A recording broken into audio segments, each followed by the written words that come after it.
delivered 10,000 machines and none of them were damaged during transportation. How did we do it?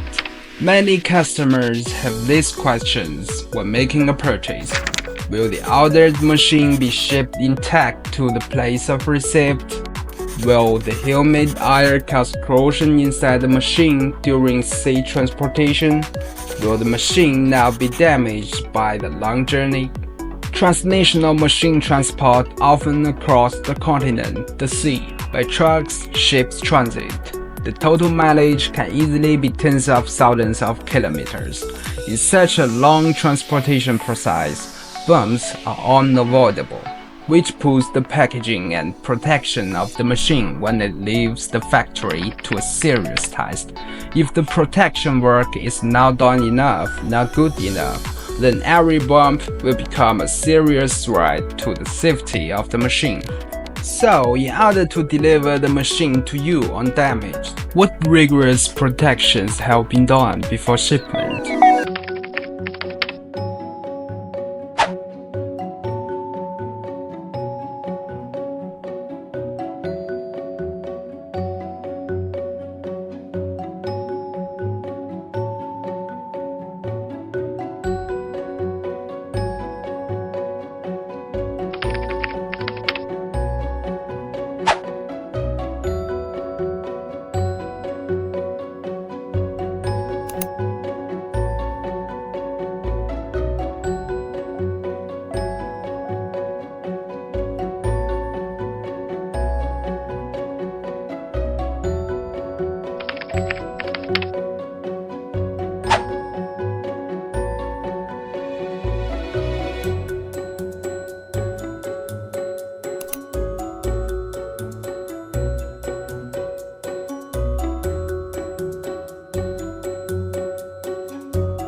LaserMen, rigorous packaging process, born with thoughtful protection.